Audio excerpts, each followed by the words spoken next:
Yo, what's up, guys? Damnation-n-Hellfire here, and this is gonna be an interesting show. I'm waiting for my YouTube to come on real quick so I can mute it because I know it's not muted at the moment. There we go. So yeah, this one's going to be an interesting show. I know there's a raid going on right now, but I'll be totally honest. We're not going to talk a whole lot about the raid. I mean, we're going to talk some about it towards the end of the show. But first thing I wanted to do, because when we did the roundtable Saturday, it came up about, Wrong Thinker, and he's making all these promises to us about how all these changes are going to be for the betterment of the game in the long run and blah, blah, blah, blah, blah.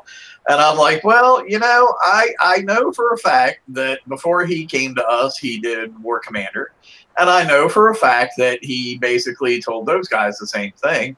So I figured, well, let's talk to somebody from War Commander and find out how all the changes went down over there and if they were for the betterment of the game in the long term and how they helped with player retention.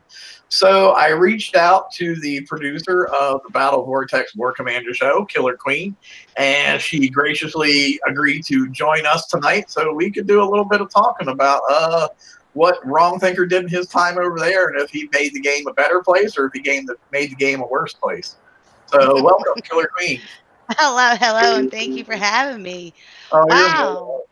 On a Battle Pirate show. How crazy. I know, right? Crazier would have been if you got me on the War Commander show, let me tell you. Yeah, you'd have been like, yeah, I know it's a game brought to you by the same company, but I tried it once and I quit and I don't know much more than that. Yeah, pretty much. I tried it for like a couple months and like 2 months, I think I played it for, and I was like, oh wow, this game's just as screwed up as what Battle Pirates is. But I'm not gonna lie, this is my first real involvement of any sort with Battle Pirates. I'm not a real big gamer per se, and I know there's the MMO community out there saying you're playing a kickside game, you're not a gamer. Okay, so I'm a pixelated gamer, damn it. All right. And so I don't play much games, period. So the fact that I'm even playing the game War Commander for 4 years now is insane. So I never really branched out to try any other games. No, I've always found it humorous how people who like are a console gamer think they're a step above a Facebook gamer, or people who are a PC gamer think they're a step above people who are a console gamer. It's like, dude, we're all fucking gamers. Just let it go, man. I mean, however your platform is your platform. I mean, apples and oranges, tomato, tomato, potato, potato. I mean, cool, you play MMOs. Right on. I mean, a gamer is a gamer is a gamer. Yeah, I mean, at the end of the day, are you spending your money on your groceries or are you putting it into some type of game? If it's not on your groceries and it's going into some type of game, guess what, boys and girls? You're a gamer. Parcheesi. All right. Oh, I see Toxic in chat. Toxic, do you have the night off or the day off or something? If so, let me know and I'll shoot you a link to the Hangout.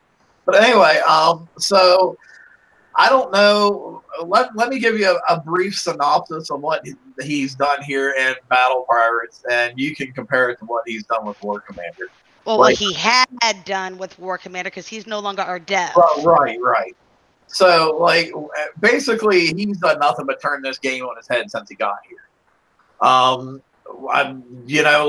don't know what your defense systems are like in Battle Pirates, but for 7 years, we played with our defenses for our different types of damage on our ships was all done percentages. Well, he's totally scrapped that, gone to some new defense system, and nobody understands it. He can't even explain it very well. And he's turned he's turned everything sideways, but he keeps saying, oh, it's going to be for the betterment of the game in the long run. It's going to be the betterment for the game in the long run. So what kind of changes did he do when he was your guys' developer, and did he try to give you the same kind of line of stuff? And if he did it work out the way he said it was going to work out? Well, when I came to this game 4 years ago, he was currently at the time the developer, so I was a new little gumshoe, had no clue about it from a head from a butt or anything. So the more I got into the game, the more I got involved and progressively learned what the hell a Wrong Thinker was. And by the time it was all said and done and Wrong Thinker was leaving our door, I agreed with the rest of the community. His name is ever so fitting, Wrong Thinker, because all he does is think wrong. I mean, I don't know y'all's community, but having spoken in a pre-show, it seems like y'all are a pretty vicious group of piranhas, as we're a bunch of Yeah, well, yeah, throat cutters. And for the most part, we are a bunch of sharks, and as soon as we see blood in the water, we start churning. So yeah. yeah, so I mean, so both communities are pretty vicious. Do right by us, we'll treat you right. Do wrong by us, and we're going to come after you, and you're going to wish you'd never done what you did. But no, as he was going out the door, see, the first 8 years of this game, we have command centers, because it's a war-based game. You have a command center in your base. I vaguely Our remember this. our first 8 years, it went to level 8. Boom, that was it. No, I'm sorry, not 8. Yeah, the first 8 years of the game, it went to level 8. That was it. Now every February of 2016, they rolled out level 9 CC. And subsequently, every 6 to 7 months since February of 2016, we've had another CC rolled out. We are now up to 15. Okay, so we're up we have what we call the headquarters, and we get that upgraded like once a year. Usually it's around anywhere from October to the December time period. Right. Well, this year, go ahead. What is the build time on your current to get to your maximum level headquarters, OP, command center, whatever you call it? Am I starting from out of the box? No, just the final, whatever. Yeah, to go from 14 to 15. Yes. 14 to 15, if I remember correctly, because I coined it. And I understand it may have been a while ago. And no, our new CC rollout was just actually within the past couple weeks. They had to delay this rollout, so it just happened back at the end of March, beginning of April. Oh, we know all about delays, so don't worry. Oh yeah, we live in delays. So I'm trying to think. What was it? 11 days, I want to say it was. Hold on a second. Okay. What was ours? 21? CC was 11 days. 21 days, I do believe, yeah. Oh, we've never had one that long. We've had our defensive lab that was 21 days one time. It was we had a 45-day one. Oh God. Yeah. That was for the what was that that was for the gantry, wasn't it? Yeah, I do believe. So we thought Wrong Thinker was getting this promotion going to you guys. Sounds like it just moved him around because, hey, he's burnt out with one community. Let's send him to another community. Well, I mean, this is the third one of their games that he's worked on, because he worked on Tome, and we all know what the end result of that game ended up being. Yeah, it was dead no sooner than it started. Yeah. And so that's kind of one of the things that, like I said, we were just curious about, like, what all he did while he was there, and if it was for the betterment of the game or actually ended up making it worse. Honestly, by the time Wrong Thinker moved on, I'm not going to lie, and I don't know, because every game's got cheaters, and I don't know if I'm not going to say one way or the other. I'm not going to blame it on him, and I'm not going to say one way or the other. It just, by the time his tenure with War Commander was done and he was moved over to Battle Pirates, we had lost a vast majority of our community. And I'm not going to put it all on him. I will not. That would not be a fair assessment or statement to make. But I will say, when you've got a man who's sitting there going to do our monthly event, says, I'm going to live stream the event. And then in the midst of live streaming the event goes, wow, I guess 48% is a magic number on loading percent because I'm still sitting there. Then goes into the event, goes, and this is a pretty tough event. It's like, dude, you're a dev. You develop the event. If you can't beat what you create, what do you think us players are going through? Why do you think you get hate mail? Well, and that would be interesting to know too, like for you guys, whether he actually did create the targets or not. Because I know for us, while he may be the lead developer, like our raid targets, he doesn't create those. I mean, I know there's, he's got his team, he's the lead dev. He's the one who goes out in front of everybody and goes, I'm the developer. I'm that guy. So, and then he works with his team of minions and whatnot, and they all come together on their think tank, or I'm sorry, their white wall of what the fuck. Part of my language, I know I'm not supposed to cuss, but that's what it is. But that's what it is, the white wall of what the F, because all the good stuff that seems to make it to the white wall, just as soon as it gets to the white wall, meets an eraser, and all the shit sticks around and ends up in the game. I don't think any of them, past, present, or future, are going to ever truly listen to the community the way the community needs to be heard. Well, and we were having an interesting conversation in the pre-show, too, before all this started, about how it seems like every time they have a new game coming out is when they stop listening to the players in their existing game. Exactly. I was just about to segue into that. Yeah. Because, I mean, we definitely saw it when they came out with War Commander Rogue Assault. Everything just... we got put on the back burner. And we're seeing that again now when they're coming out with this new Kingdom Maker game, which I'll be quite honest, I don't see that going anywhere. I think that was probably going to end up being a colossal waste of money for them myself.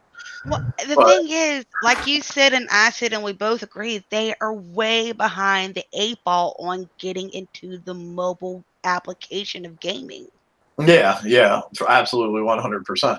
I mean, there's companies out there that have already been doing mobile games for years and years and years, and you got these guys who are just now getting into it, act like they're going to be the new trend, the new game breakers, and the new, hey, we're going to be the pioneers, and you're going to follow us. And I don't see that happening. I mean, like, they're not going to be able to come out with any kind of games like Candy Crush, the King games, because they've made every possible game for that. So that's not an avenue for them. And Clash of Clans, they can't go that route. I mean, they've practically already gone that route in a altered way, kind of with War Commander. It's kind of, but this new game, this Knights whatever, I'm sorry, I'm not even going to attempt to try to remember its name, and I'll tell that to both communities, War Commander and Battle Pirates. I'm not even going to pretend like I give a crap what the name of it is. So I'm going to try it out. I got to try it out. I'm actually interested in it. So I tried the Rogue Assault, and I'll tell you what, that lasted all of 7 days. And it wasn't a dedicated 7 days. It was like maybe an hour a day. So 7 hours of my life I gave to Rogue Assault. Okay. Toxic, were you trying to say something? Yeah, it was just, I mean, I used to play Kingdoms of Camelot, but that was on the computer, not on a mobile-based thing. But I don't think there is anything like that out on a mobile app. Correct me if I'm wrong, but I haven't seen one. So I will try it out, just like Ross. I will try it out, but with a grain of salt. Like something similar to Kingdom Maker on mobile? You mean? Oh, there's tons of them like that, dude. Tons of them. There is? Oh, tons. Can I ask you some? I'm not particularly familiar with War Commander. Oh, by all means, ask away. Real quick, before you ask that question, I want to say to chat, too, if you guys have specific questions that you want us to ask, go ahead and put them in the chat, and I'll keep an eye on that while these guys are talking. Go ahead. Is War Commander based on, is it based on Flash or HTML5? We are still Flash-based. Okay. We've been hearing since Wrong Thinkers tenure with us. We were going to go to HTML5, but we're still Flash. Okay, now that's very interesting because they've been telling us since he got here that they're in the process of putting us on HTML5, and they've been working at it, and they're like a certain percentage through. Did they tell you the same thing while he was there? Well, the new team that we have, we've been told that it is a lengthy process. It's not an over the night thing that can happen, that there are only 3 people in the whole entire company, I think, that are capable of making this conversion, that to bear with them that HTML5 is in the future. It's just not a quick and soon future. Yeah, basically the exact same thing that we're being told. Yeah, there's only 3 people in the whole company that are capable of making this possible, so we need to stand by. Yeah. We didn't get told about these. There was only 3 people in the company able to make it possible. We just got told, oh, it's a long process, blah, blah, blah, blah. Yeah. Yeah, that's my worry is, it is a complicated process to swap it over from Flash to HTML5. And if both of our games they're talking about converting it over, then we have a personnel issue. So, well, y'all do remember back at the end of 2015, but the beginning of 2016, they had a huge turnover rate because they laid a bunch of people off. Yeah, I totally. They laid a butt ton of their staff off at the end of 15, beginning of 16. All right. Next question. All right. How often do you all have events in War Commander? We have it once a month for a week. We start on a Thursday morning at 10 a.m. Pacific, and we end the following Wednesday at 10 a.m. Pacific.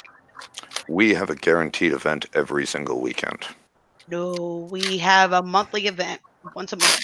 We have a raid once a month. We have a special event once a month, which is not at half repair. Only the raid is at half repair. We have a VXP weekend, which is a broken stat from the very beginning of the game, which gives us our rank and firing rate. So it is the most important stat in the game, so you can't miss that. And then we have one weekend where we have a bounty event, which is a theoretically PvP event. Now, yeah, you did say that you guys do have a monthly PvP event that lasts. No. We have a monthly event that's guaranteed every month. Now we have what we call shadow wops, and that's weekly, except for the week of the monthly event, and that's where we gain parts to go towards our new big unit. Yeah, that's called a unique. We had the same thing, only for okay. us. Now we have.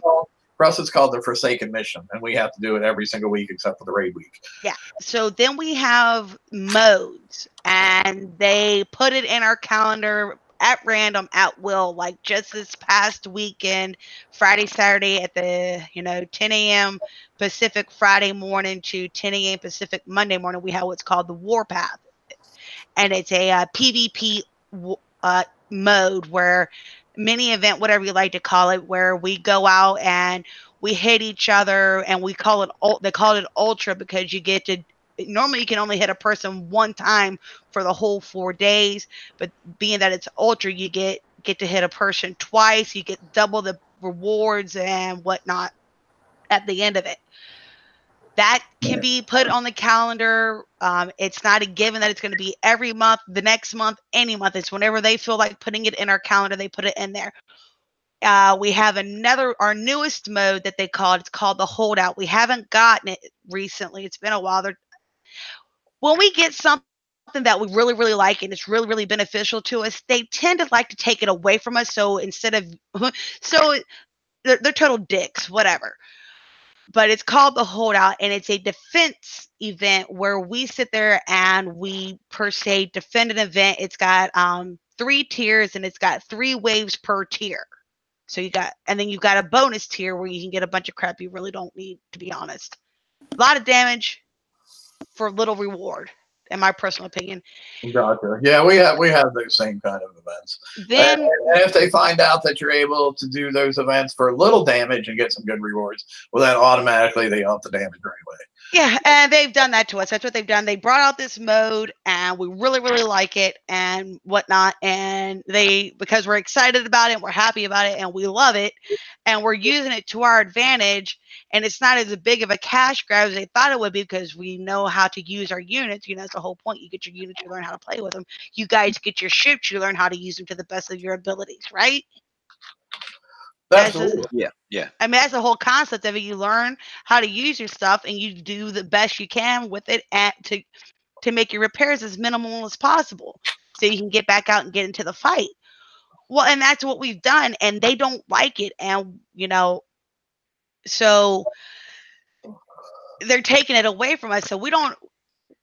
And then we had the invasion. That was where you actually had to defend your own base, and then we had an onslaught, which is kind of like the invasion, but it was different. Like the onslaught, where you had to go 50 different waves. The invasion was you did 10 waves, but they were timed, and it was the best times. You got this and this and this and this. If you were the top 10, top 100, top 300, top 600, top 1,000, and the rest of you got a ribbon. Just kidding. You really didn't get a ribbon, but you pretty much did. Oh, Grumpy Pirate has a great question. Okay, what's up? He says, is Wrong Thinker's legacy of excessive repetitive resource farming still common in War Commander now that he's gone? Yes. Because we're feeling it in TP.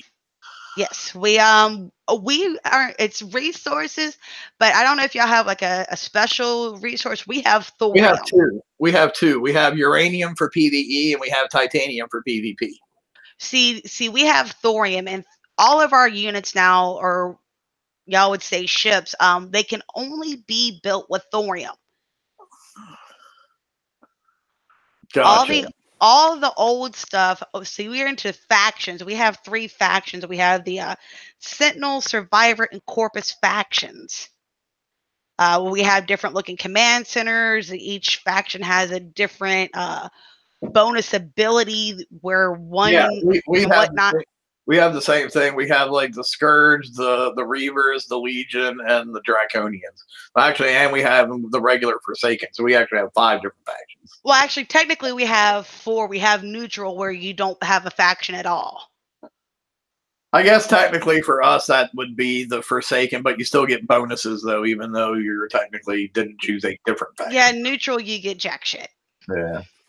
Speaking of your units or ships, how long does it take to build? And here in Battle Pirates, to build one of our raid ships takes anywhere between 16 days, about 16 days for a regular ship, and up to 22 to 24 days for a flagship. How are your build times over there? I think I just threw up in my mouth hearing that. Mm-hmm. You get used to it. Well, depending on the buildings, if you have certain buildings in your base maxed out, your build times can be quicker. Like right now, I just got the newest unique out of my Shadow Ops, and it was like 5.5 days for the build. We don't even get a naked hull for 5.5 days. Well, now that's not entirely true. I do want to ask this though. Like, for example, like how many of that thing can you have in one unit? Like for a fleet, we can have 5 hulls. You're unique. You get 1. You get 1 unique. Okay. That unique, you get 1. It's the new big bad slow flying shepherd. And you only get 1. You don't get the uniques are not multiple units. It's 1 unit. Gotcha. That'll be our flagship.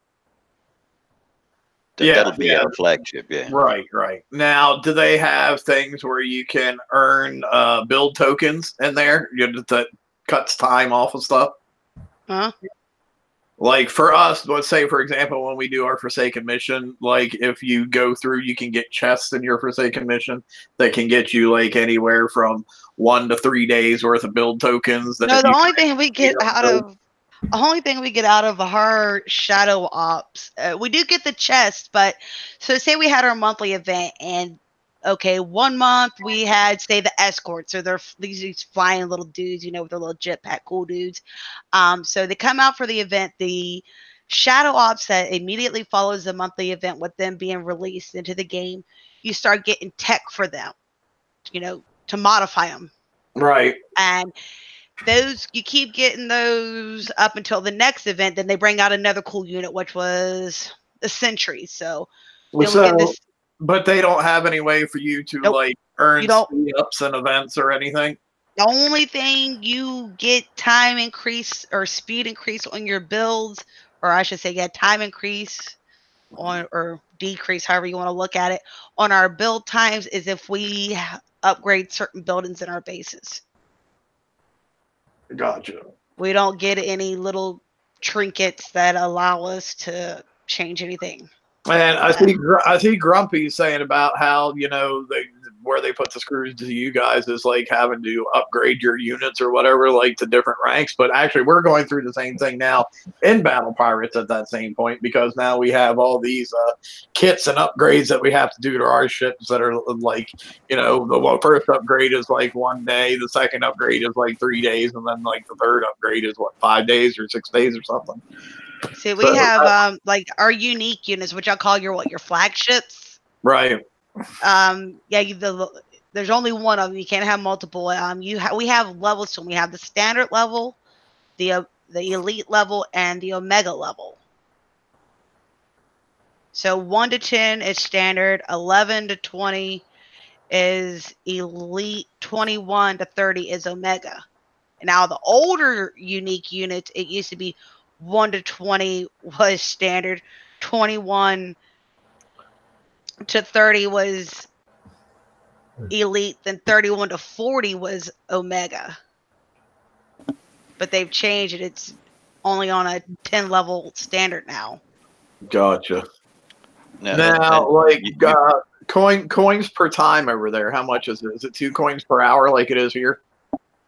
I've never actually sat down and broke those numbers down. But if I think about repair times, it's about so. Okay, yeah, that's just weird that you don't know, because like any Battle Pirate player can tell you it's 1 coin for half an hour. Any Battle Pirates player can tell you that. And I probably could if I actually sat down and actually watched it, but I've got a guy on my panel who can tell you. I call him the brains, because he's just Johnny on the spot when it comes to that kind of stuff. But me, I'm more of a, hey, look, it's broke, instant.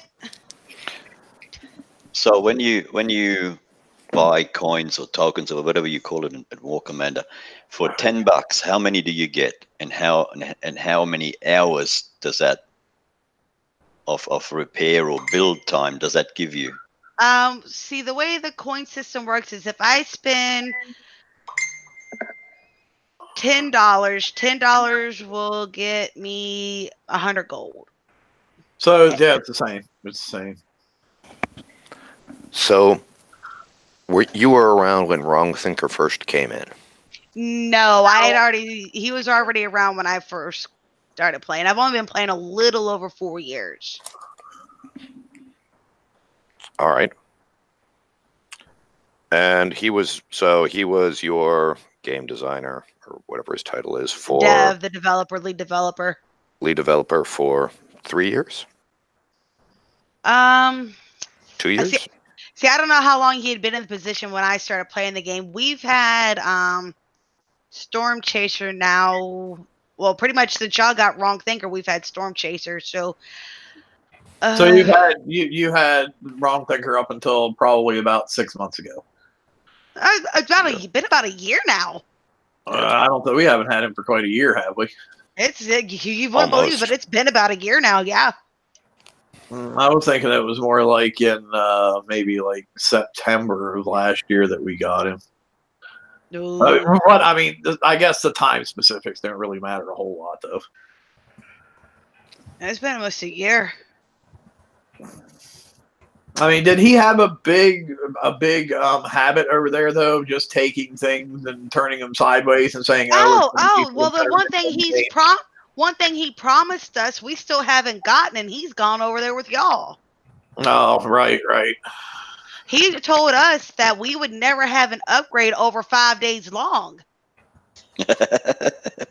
He told us that all thorium-based upgrades were going to be instant, 5 seconds, bada bing, bada boom. Wrong. Not all things. So he had a habit of telling you things that weren't necessarily true. Yeah, I mean, right before, I think it was him. I want to say it was him. I guess it was him, because this was the last thing he did before he left us. We were looking for a PvP air tune, and they told us, you're going to get a PvP air tune. You're going to get it. Now, y'all know what PvP is. Or what it does in the tune is it half-lives the repair time. It's from a standard fighting tune to a PvP air tune. Say it's a 10-hour repair time in standard, it'd be 5 hours in PvP. Right. It was, yeah, we have half repairs all the time during raids. Well, no, this is tunes, actual setup tunes. You can leave them there forever. They don't change. Well, he kept saying, you're going to get an air tune. You're going to get an air tune. So we're sitting here like, yes, we're getting an air tune. This is freaking awesome. We're all sitting there like stoked, excited. And then he went to pull it, saying, oh, well, you know, we're not going to give it to you. And I'm telling you what, we pretty much sucked his soul from his body. Because they're like, oh, hell no. Oh, hell no. You're not going to tell us that you're going to give us probably one of the best things we could have possibly ever get in this game. And then go, no, we're not going to do it. We ended up getting what we wanted. We got it. But he tried to take it away from us. Well, and Carl, you're right. It definitely is the same song, different game, and that's that's kind of why I wanted to do this, because like somebody on the page earlier today was, you know, they didn't even like the whole concept of this show because they're like, I don't care what this person did in another game, blah blah blah. I'm like, well, if you don't care what they did in another game, you're probably one of the most naive and gullible people that I've ever met, because if they lied over there, they're going to lie over here. You know, leopards don't change their spots, as the old saying goes. Yeah. You know, so if you're not willing to learn from what's gone before, well, there's not much hope for you, in my opinion.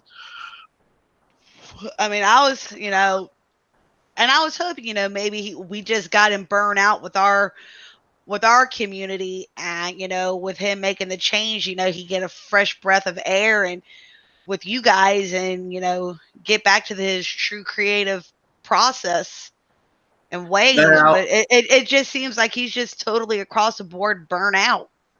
Now, let me ask you this too, because something I've noticed that like when he does a new feature and he releases it, he does a whole lot of you know, talking, using big words, trying to explain it before it comes out.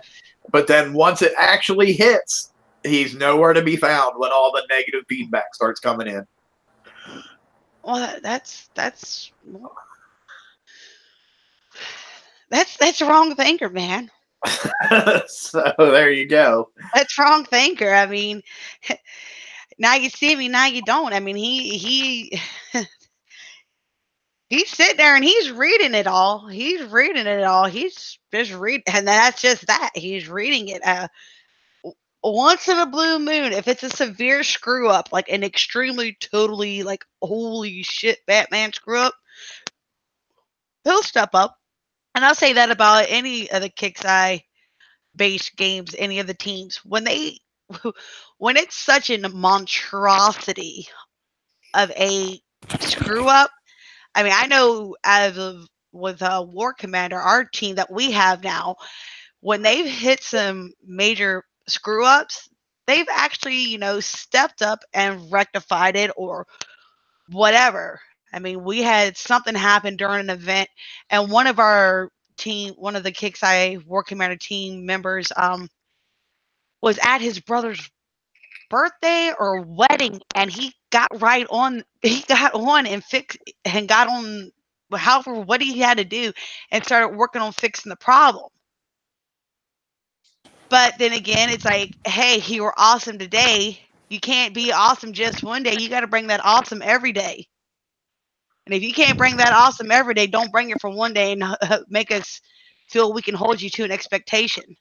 Yeah, and I just have a feeling there's no awesome right now because all the awesome is concentrated on Kingdom Maker. Yeah, like you got to bring awesome all the time.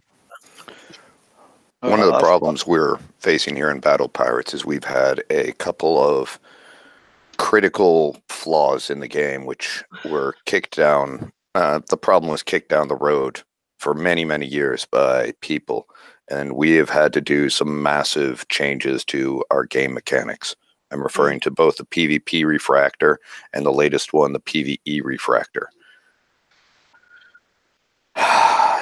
When he was in War Commander, did you undergo any titanic mechanics changes like what we are dealing with here? Oh, our PvE and PvP is so lopsided right now. You can't make heads from tails of it. And the thing is, I don't know what's going on, but the things they're doing to our PvP, I'm sorry, the PvP of this game right now, I don't think they understand what PvP actually is. I mean, everything right now, it seems to be geared towards PvE. That sounds unfortunately familiar because yeah, I mean we're constantly having to farm for this and farm for that, and I mean you're just barely keeping your, and no pun intended, y'all being a water-based kind of game, but you're barely keeping your head above water when it comes to constantly having to farm. All right, to keep the units up to date or with the best tech or with the best this or the best that. I mean, it's hard to find time to fit in a war PV or anything PvP based, because it's like, oh shit, I gotta hit these bases and get these tokens so I can text them to upgrade this unit, and or I gotta go hit this base so I can get that, or I gotta go hit this base so I can get this, and it's like, and we have what we got what's called cores and chemicals. It's a special type of resource. It's chemicals, silicon, and cores, and we have these temporary lifespan buildings that we can put in our bases. We got a Tesla tower, an orbital hammer, and a missile bastion that we can put in. And they're only good for 2 days. Well, you got to have XYZ amount of cores or chemicals to build these temporary buildings. So now we got those that we have to chase after, and they're only on the map so many times, or as y'all would say, out on the sea or whatever, so many times of the week. So, I mean, it's constant. You're constantly chasing your tail. Yeah, I've got a couple of questions here. Mm-hmm. Now, in our game, we have a dock. I guess you've got barracks or something like that. Well, we can only hold a certain amount of ships in there. Yep, we can only attack with 1 lead ship and 4 normal ships, or we can have 5 normal ships, but we can't have any more than 5. Is that similar to you guys? And the second question is, when you have your raids or your monthly events, is there any testing? Is there any of you guys that go and test for them? Or okay. is it just they just wing it? I'm going to answer your second question first. We used to have a pre-event preview server where I think it was like the first 100 people to get the code and got in there could preview it, or until someone left. It's like in and out, like a revolving door per se. But we used to have a preview server, but our player base, we're grown people. Well, we're supposed to be grown people, but we have a rather juvenile mindset, if that makes sense. So let's be honest. Most gamers are that way to a certain degree. That's why we're gamers, because there's a little bit of kid still in all of us. Exactly. Well, the thing is, we have alliances. I don't know if y'all have alliances or whatnot, but we have alliances here, and they would go into our preview servers, and instead of testing out the stuff that Kixeye's trying to bring out in the upcoming event, there's like 10,000 fake gold in the preview server to go and test everything out. And instead of actually doing that, they would go in there and they would continue their wars with the fake gold. So they took the preview servers away from us. How? Shame on us, can't play right, you lose it. How big are your alliances? Ours are locked to 100 people. Clans are clans. The clans themselves, they call them alliances, but we call them clans because an alliance is a bunch of clans, as we call them, But what they call alliances is locked at 200. For the tag, because y'all have tags now, right? The little green or red thing beside your names. Yeah, well, ours aren't really color coded, but yeah, we have those. Well, the thing is, like on the map, or blue means you're in the same clan, and red means you're not. You're in some other clan. Now, your first question, you were asking about, your flagships and all that stuff. We have air and ground. Our ground space consists of infantry and vehicle units, and then our air obviously is air, like planes, helicopters, or whatever kind of non-existing unit they create for us. See. So how many units can you actually take into a battle? I mean, we've kind of strayed a little bit off of what my kind of goal was because like my goal was more to talk about the development side and the promises that he made and how much he kept them and how much he didn't and what it did for the long-term health of the game, as opposed to comparing what they had to what we had. Apples and oranges. Yeah. So we've kind of strayed a little bit away from what my intended goal was here. Well, let's take a little refresher here. And what good things can you tell us about Wrong Thinker? Y'all have them.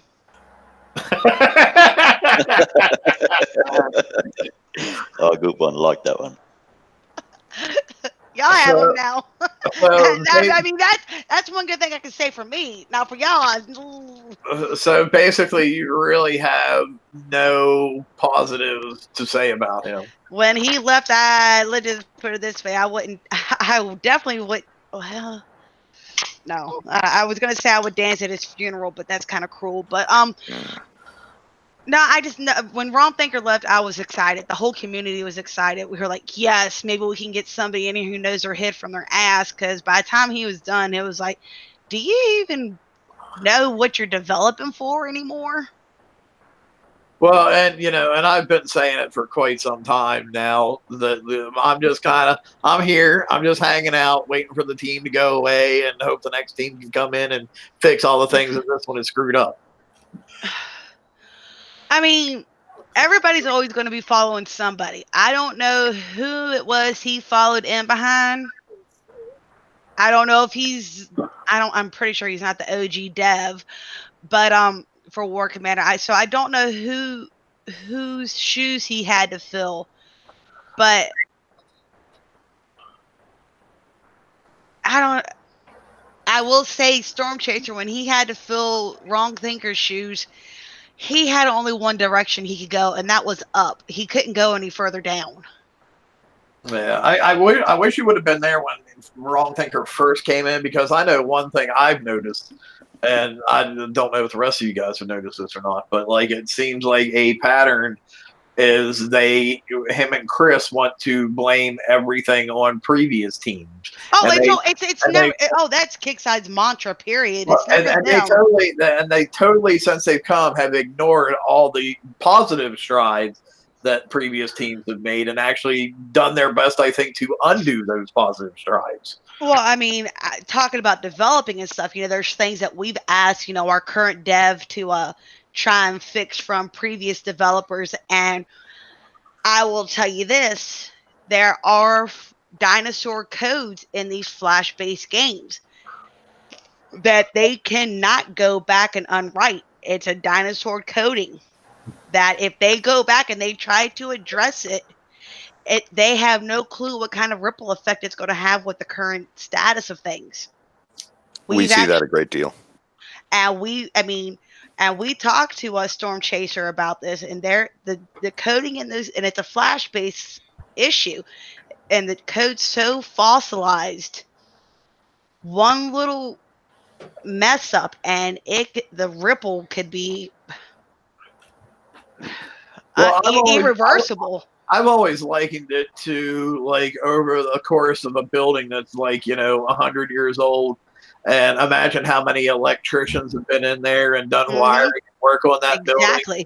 When the last guy comes in, he like looks and he's like, I have no idea what the 50 people before me did. Exactly, and that's the best way you can describe it, because we have a mine factory or whatever. You put out you build your mines or whatever and repair your mines in it to put around your base. We've screamed, it's outdated. There's been nothing new brought to the table before, and we got told probably will never be anything new, because when it was written, this is, back in beta pretty much, that it is what it is.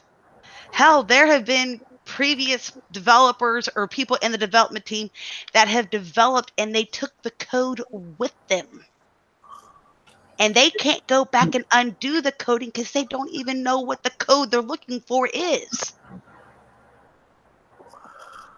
Yeah, Grumpy in chat is saying that Wrong Thinker is never at fault. He's watched him come and go in War Commander and now BP, and his modus operandi is exactly the same in both games. Yep. The team we have now, they're a good team. They just don't know the game, and they can't. And like I was saying in the pre-show, you can't come into these positions. Oh, wait a minute.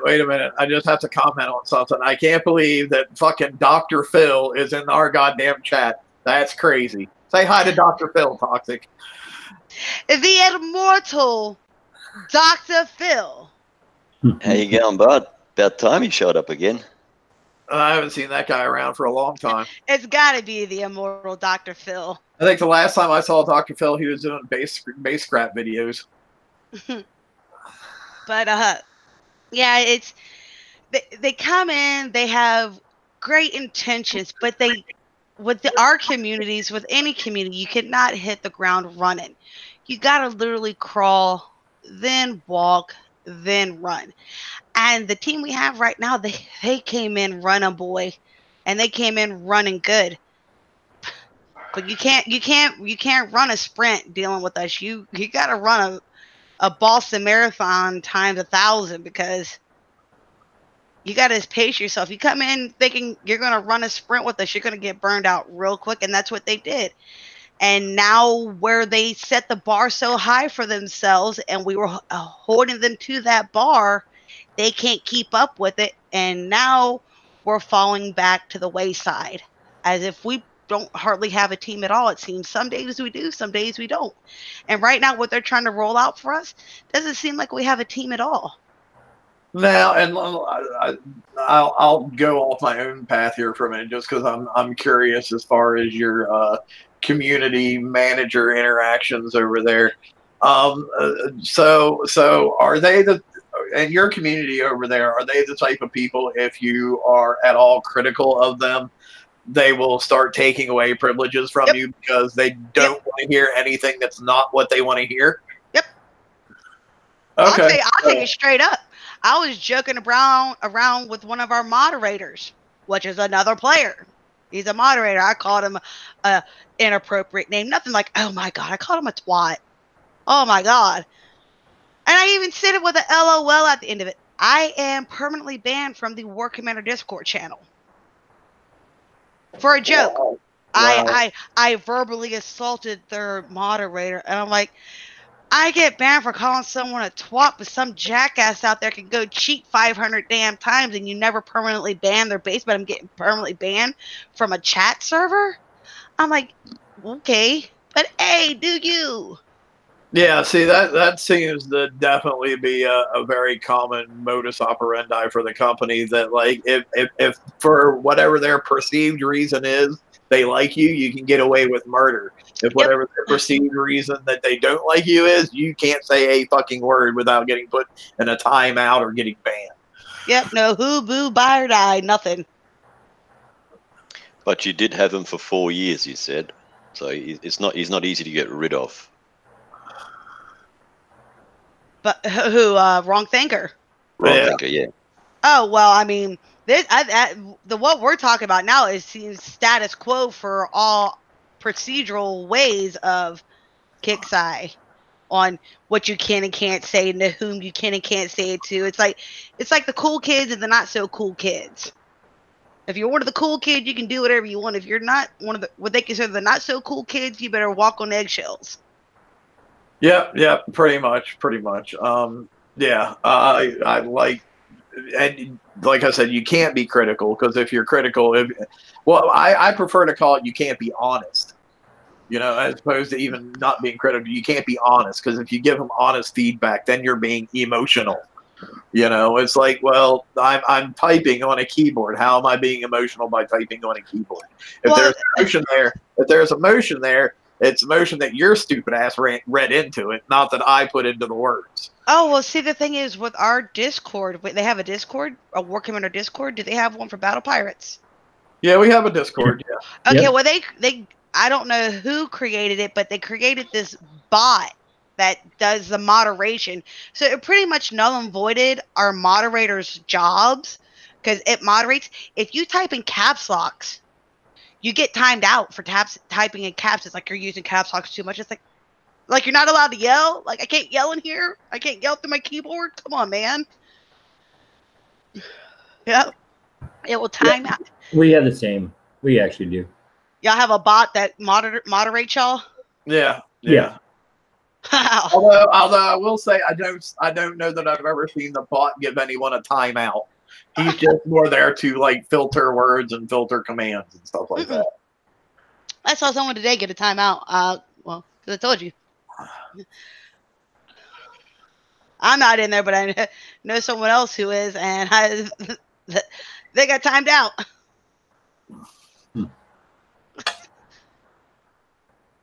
They sent a screenshot, in my clan's Discord saying, "Yep, I got timed out."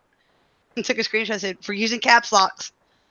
So what I'm taking away from this today is that you were glad as hell to be gone, rid of Wrong Thinker when he left, and he promised a whole lot of things while he was there that he didn't deliver on. Oh yeah, is basically the takeaway that I'm getting from this. Good takeaway.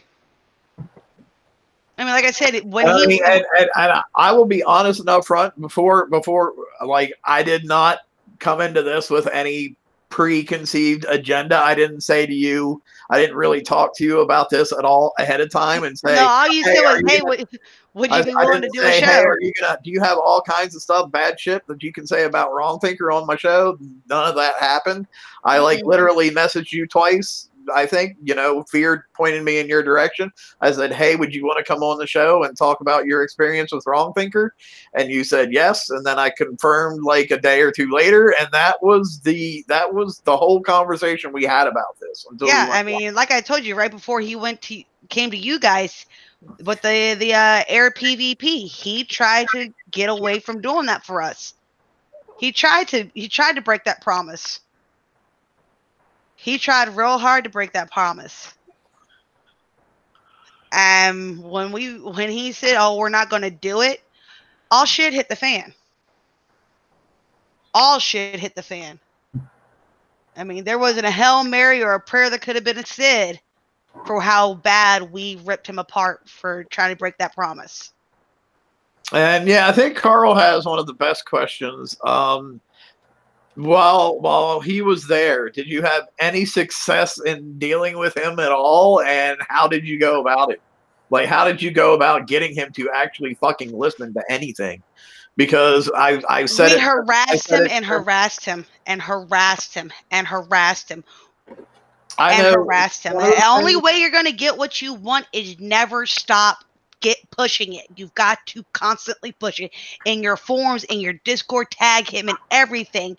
Push him, stay on him. You're not gonna sit there and win it by just.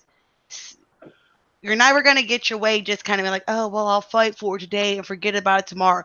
No, you have to push on it every single day until it happens. So only way you're gonna get what you want. Yeah, see, and that's one of the big problems that we have in Battle Pirates is because it seems like, and I know I'm going to get a bunch of shit from my viewers and probably from even some of my panel members, but it seems like a lot of times Battle Pirates players have the attention span of a goldfish. It's like something new comes along and they forget what they were mad about yesterday. Y'all got to stay on it. I mean, if y'all want anything from him, that's how we got our PvP air. When he said he was going to try and break that promise, we stayed on top of him and stayed on top of him and stayed and pushed and pushed. It's like, oh hell no, you're not going to break this promise. And we pushed and we pushed and we pushed.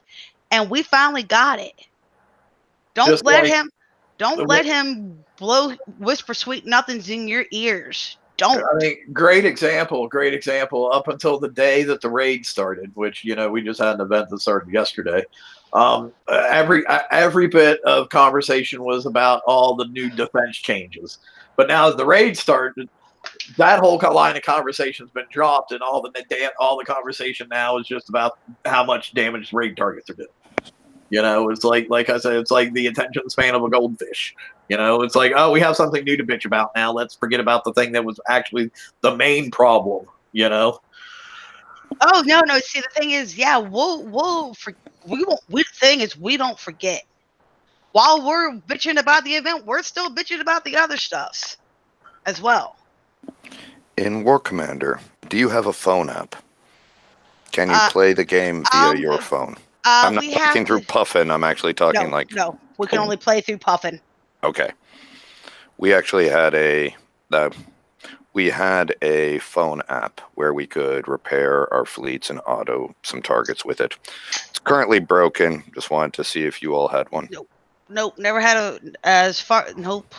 Mm-mm. Okay.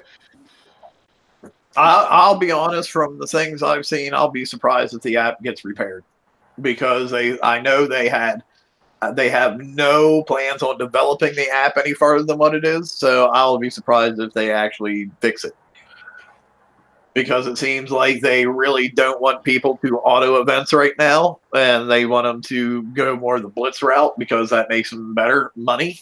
So you got to think, anything mobile based right now, their whole entire team that does anything mobile based right now is working on developing that new game. Yeah, that's a good point too. I didn't even think about that. You're in anything mobile based. They're probably their whole entire mobile team, whether it's working with you guys' app or whatnot, is probably all tied up in that new game they're trying to launch. So I've got a base at War Commander, but if I was a total noob and I was going to start War Commander now, would I be able to understand it? And how long would it take me to understand War Commander? Is it just as like Battle Pirates now is really difficult to understand? Well, if you were to come in like brand new off the road, I tell people, if you're coming into this game, I hope it's because a friend recommended it, because if you're coming in not knowing the game, you better learn how to make friends in this game real quick that are willing to help you walk through every step of the process. Because if you're coming in blind on your own, it's not going to be an easy venture. I mean, me personally, I wouldn't tell anybody to start the game, but you didn't hear me say that. But I would recommend, if anybody starts any of these games, please start the game because a friend said, hey, start playing this game, and they tell you they're going to help you learn the game and how to play the game and what the game's all about. Because coming in blind, I wouldn't do it. I wouldn't recommend it. I would actually recommend, if a friend said, hey, come play this game, I would recommend that you punch him in the face as hard as you can. I'm not saying I didn't say they were a good friend. I didn't say they were a good friend, just a friend. I didn't say it was your drinking buddy. Yeah, but you know what'd be cool is if you got your drinking buddy to play too, and then I could play Junk Pirates. Yeah. Now I will ask, your game and the past couple months, I would say, like, especially within, let's say, the past 5 months, has it just gotten more and more and more expensive with more and more and more pressure to spend more and more and more money? Everything's a cash grab now. That's what we in the War Commander community call everything they do now is a cash grab. Everything's a cash grab. See, the latest that we've got now, I don't know whether you had that before us or maybe you don't have it, but we have like our alliances get prizes on the leaderboard, and individual players get prizes on the leaderboard, and you've got certain people that have got the money coining their proverbial butt off to get, to be the first one. You would never be able to use all these points in 10 or 20 raids, but they just keep on spitting out these special prizes for alliances and for single players. Did you have that? The only thing we have is and they're messing with it right now with today's update, which didn't go off because they tried to roll it out and there was some issues, so they've retracted to go back to the status of last week's update. So, but what it is, like every week, every Monday, we get a medal payout. So if you're sitting in the top tier, which is a gold status 1, you get like 200,000 medals, and then then we have what we call PvP seasons, and it's supposed to be 3 months, but this season was like 62 or 68 days, something like that. And at the end of it, you have your individual payout, which you get so many medals if you're at 3,600 infamy or above, and some blood thor. Then you have an alliance one, which is like your alliance, your clans or whatnot. And some you got A, B, and C, and you got the top 3 of A, the top 3 of B, and the top 3 of C, and each one gets various amount of medals depending on where they finish. And then those top 3 get these little like accolade things above their base. I call them nipples. But yeah, you get like a cool gold one that you get, and it varies, the top 3, it's gold, but one's got more going on with it, and the same with the silvers and the bronze. But like, are those like threshold prizes though, or just solely based on ranking and who did the best, i.e. who spent the most money? I don't know if it has anything to do more but about money, but I mean, it's about the infamy you gain. I don't know if y'all have infamy in your game. No, we don't have infamy. Battle Pirates basically what he's talking about is like, say we have events that for each target you hit, you get so many points. Oh, no, we don't have that.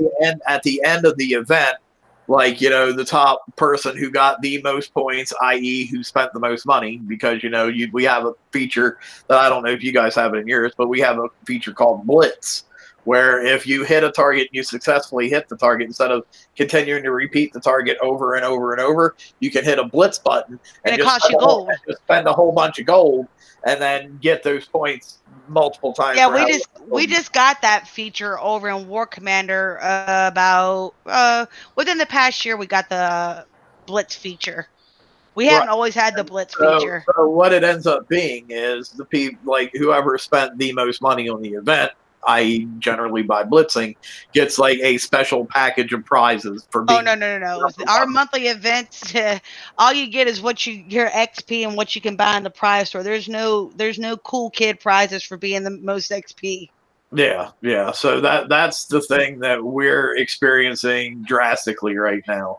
Is not only do we have personal leaderboard prizes like that for the person, the top 100 people who spent the most on the event or whatever, but it does alliance leaderboard prizes too for, whoever got the most events or points in events, they get special prizes and whatever. No, we don't have that. They generally put them a far way ahead of the rest of the player base. The only thing we have that's like individually based as far as getting something special is if at the end of a PvP season, you're the individual player with the highest amount of infamy. You get a cool little alkali cool thing around your base, and you get more medals and more blood thor than anybody else. But other than that, that's, like I said, it could be every 60 days, every 90 days, every 70 days, whatever, however long they deem a season worth.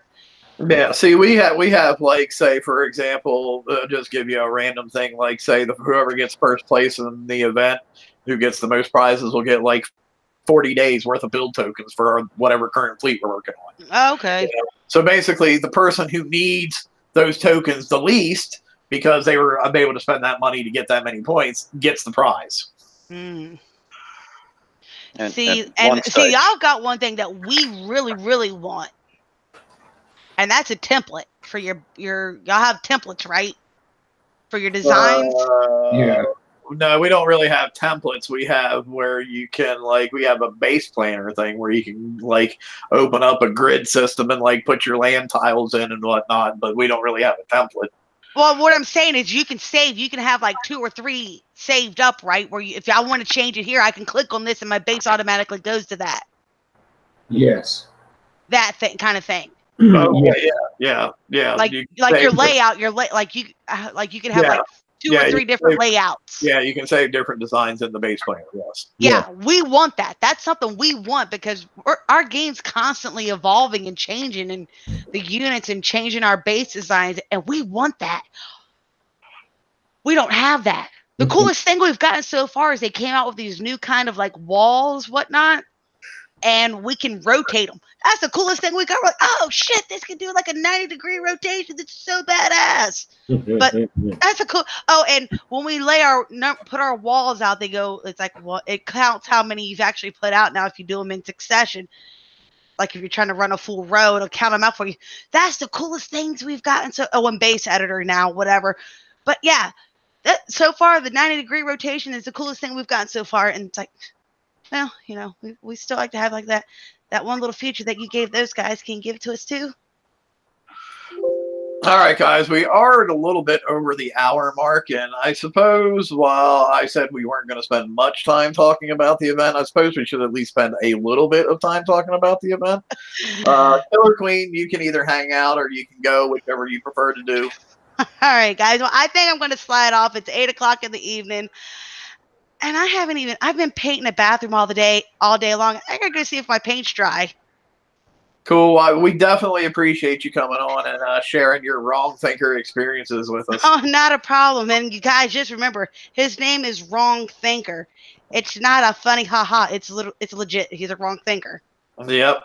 Definitely the vibe I'm getting. You all have a great evening and good luck with your game and all the future enjoyment that they bring to the table for you all. Nice to meet you. Sarcasm at its finest. No, I do. I really do wish you the best. I wish anybody who's willing to play a kickside game the best because, I mean, we're getting to be a few and far between kind of breed. Yeah. I'm very concerned about the future of this game for sure. But and it was nice meeting you, gentlemen. Y'all take care and have a great evening. Nice meeting you. Thanks again. Same here. See you later. Have a good night. All right, so let me get some screen sharing going to talk about our slides here real quick.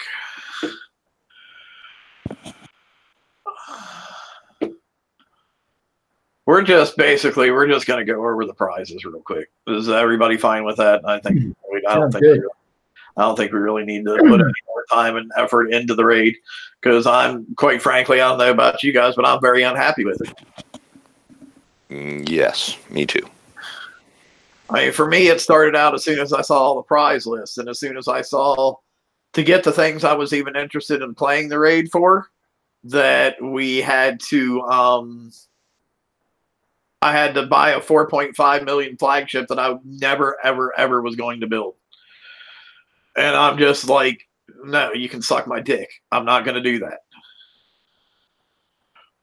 Well, it's extremely hard to get 4.5 million points. And I mean, or for me, it is anyway. I mean, this was the conclusion I came to before I even hit a single target.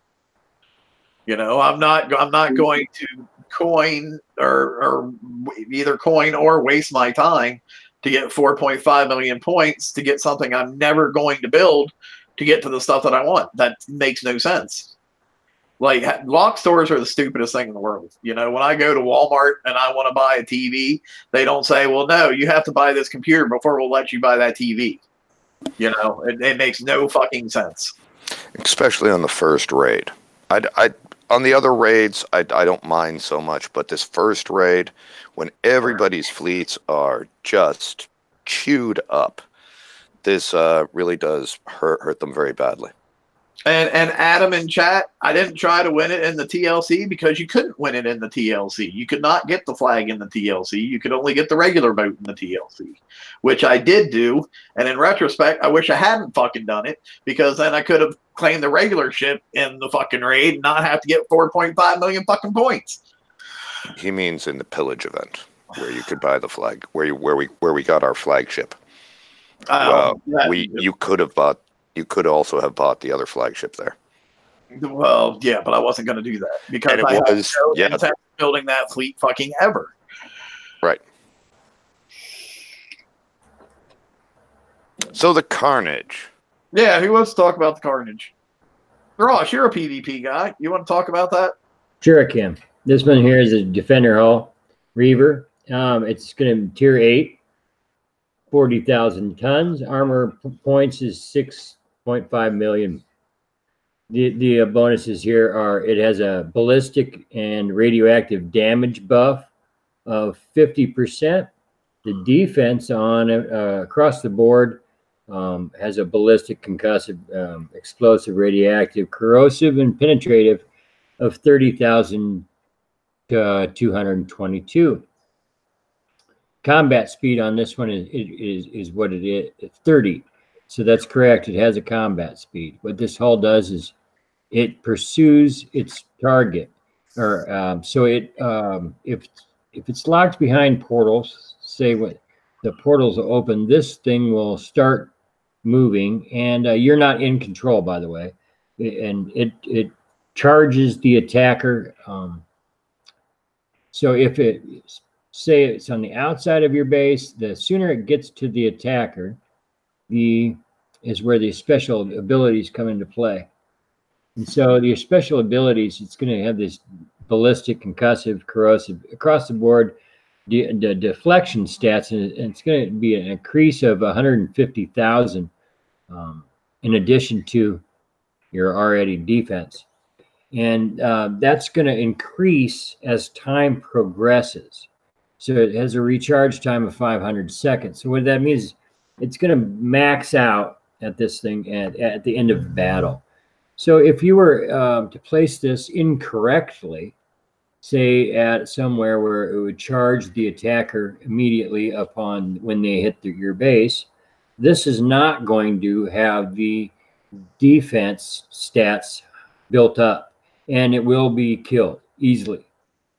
If this is not engaging the attacker until midway or partially into the battle, the special ability, the deflection stats will start to boost, and the hull will do well.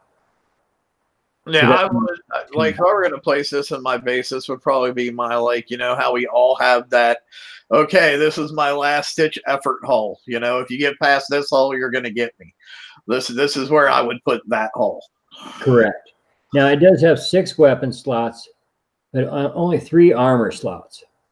The people have been mentioning that only 3 armor slots. Well, look at the stats are pretty high.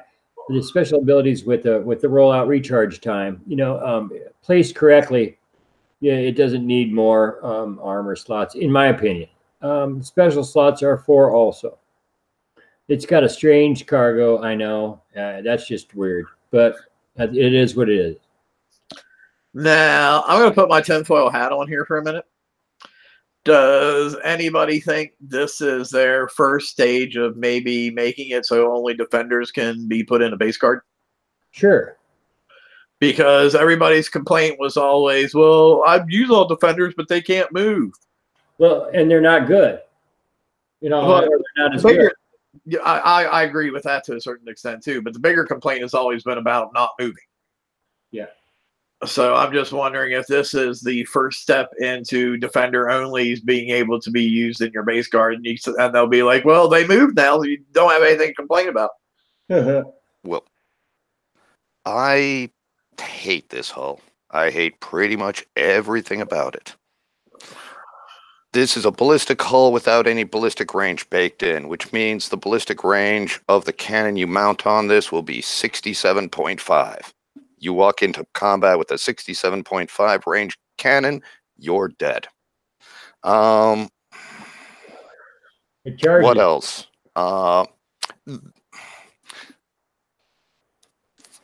This really looks like a conqueror that failed Conqueror School, and now they're throwing it into our base.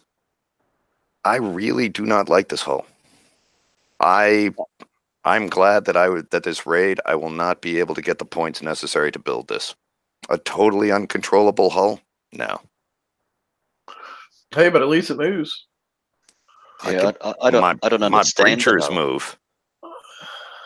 And let me be clear. If you're on and you want to drive your base guard, drive your base guard. Your base, drive it the way you want to. I know See, people give people a lot of flack for that, but I'm totally of the opposite opinion. In my opinion, if you're always driving your base guard, you're never going to know how to make your base better because you're not going to see where it's failing you. But yeah, there's definitely two big schools of thoughts about the whole driving when you're being hit thing. Toxic, go on. You were saying? I don't understand it. I mean, it says there that it increases his power over time. But right. It So over the 500 seconds, the moment combat begins, that ballistic deflection will start at, your base deflection, whatever it is. But under the special abilities, that will start at 0 and begin counting up. And it will count all the way up. At what rate does it go up? Yeah. Well, at 500 seconds, it will be maxed out. So, well, I understand that, but like after 10 seconds, how much is it added? Like that doesn't say that anywhere. And no base attack ever lasts 500 seconds. Yeah, that does. Yeah, it does. I think if you're maybe not. I don't know. 60 seconds to a minute. If you use 300 deflection a second. Is that what it works out to be? 300 deflection a second. Okay, but like if you use the base hitting extender crews, I can't remember how much they add on, so I can't remember if that puts you up to 500 seconds or not. But I guess I missed this. I did skip over the fact that this does increase your ballistic and your radioactive damage increase at the same time your deflection increases in that 500-second period, and the your damage increases greatly. I mean, 450% is a great increase. So if it were hidden in and didn't come into battle, let's say into a couple minutes into it, I've actually already heard about these working extremely well in bases. They'll kill a howler if placed correctly. So they're pretty. And then it says the duplicate aura cap of 1. That means they don't stack. It affects itself. Yeah. So it does the yeah. All right, fair enough. And it does it do anything to any other? No. It's just that one. Just that one. And it drives off uncontrollably until it either stops within the weapon range of the first ship. Yep. Or until it's destroyed. Correct. Okay. Now, okay, here's a question. How does this work with patrol ranges? Like if I set it not to move, is it going to move anyway? Yes. Well, that's just stupid. There's so much about this hull which worries me. It's a Defender hull I can't put countermeasures on. George said something really funny on the Bacon page the other day. He went, he was talking about how, for PvE, Kix is doing all this talk about getting away from auto, getting away from auto, getting away from auto. Oh, by the way, here's a PvP hull that autos, and I just thought it was funny as shit. Yeah, I saw it too. I chuckled, but it's a hull I could see its use, if being used incorrectly, it's not going to work. It's really not. So please, those people that do get this hull, and be aware of its uses, and But it sounds like basically for it to be any good at all, you're going to have one of your gates buried way back far in your base. That way, this thing suggests that out for sure. That way, it's not charging out and getting involved in combat super early. Yes. For those people that have the 3 gates right on the outside, this is not the guard for them. And every attacking ship will outrange this one.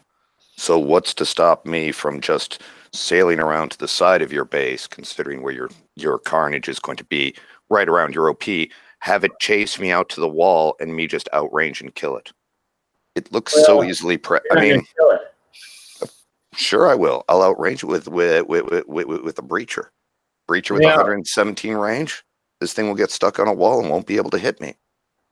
Yeah, because it's only rocking a 67.5 range. Yeah, I'll just be able to prep it. Because we're going to give you a ballistic hull that it has no ballistic range addition to it. I wonder if they tested this at all. I mean, the other thing that I don't really understand. I mean, you said it takes 500 seconds to get to the full power, but it says recharge time. Oh well, I just read it wrong. Then it builds up over battle. You know, recharge time I don't get, but I think that recharge time just means is charge time, and that's basically just strange wording for how this creeps up the build over just like that duplicate aura cap. Well, I mean, let's be honest. We've been playing this game for 8 years now, 7 years, whatever the fuck it is, and we know that explaining things is not their forte. Right. It's definitely not their strong point. Like with this aura activator res capacitor? I do not know. See? Don't know. I do know that it's cold snap immune, which is really useful in a base guard. Yeah, because I mount cold snaps on my attacking fleets all the time. A little cleaning of the blueprints could go a long way. Yeah. All right. There you go. Cuddle, you can talk about the thrower if you want. The one I like. Excellent. The Ember Storm Thrower. Massive amounts of incendiary slurry at enemies in the area, which is a lie. Intending to melt entire fleet should be they clumped closely together enough. It was not designed with discretion in mind. It's a Reaver weapon, goes on your Conquerors and Defenders. It's a thrower, radioactive damage. Weighs 1,850 tons, so not bad for today's weights. Projectile speed is 450. The splash is 2 to 8.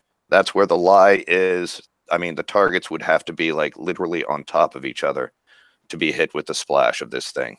That is an absolutely terrible splash. There are siege cannons that have a bigger splash radius than this. The spread is 160, which means these rounds are going to go all over the place. The range is 88. The damage is 43,000. The salvo is 2, so that works out to about 21k a shot if you're going to try to build up and break deflection. The reload time is 7.6 seconds. I don't know why we're getting these weird reload times as of late. 7.6 seconds and not just like 8 or 7 seconds. Well, I don't know. Even 7.5 would have made more sense. Right. The wall damage. I'm sure it has something to do with what the end number ends up being at max rank with reload specials and some stuff like that. I'm sure that's factored in there somehow. Right. The wall damage is 21,500. So it's halved. If you're shooting a wall or building, you're doing half damage. You also get a small chunk of corrosive deflection out of it. It's a pittance at 1,300. And you do get a bonus combat speed of 5%, which is really nice. Yeah, my Carnage can rush to its death even faster now. Right. I would like to see this, on a few other ships rather than the Carnage. Yeah, I mean, I see where it might have fleet versus fleet potential, maybe. Hey, doesn't the Howler have a bonus radioactive damage and all that stuff? I do believe so. But again, it would have to be a fleet versus fleet thing because this is going to be terrible for actually base hitting. True, because of the half building damage. Yeah. But yeah. And a terrible splash. But, Well, I think the small splash, though, is kind of made up for by the spread. You know what I mean? Because your shots are going everywhere already anyway. Your splash, to me anyway, isn't quite as important. But didn't we have a special that's called incendiary shells? And if you'd put that on, you'd form fire pools on the water wherever the weapon or the missile or whatever the mortar was landed. Is that the same there? So where it lands, that there's going to be a fire pool that keeps destroying the ship, or it says that I don't see nothing listed there. Yeah, I don't see anything on the stat block where it says about fire. No, it doesn't. But it just says that it's an incendiary slurry. Well, enemies. They're just saying basically because throwers basically shoot out fire. That's why they're saying incendiary, not that it's a fire pull behind on the ground. Yeah, no, I just thought it might be something, like that. I'm looking into experimenting putting this on my howler, as my howler has 10 weapon slots plus 50% combat speed, using it in fleet to fleet. Yeah, I mean Maybe that would be interesting. Interesting. Surprise howler.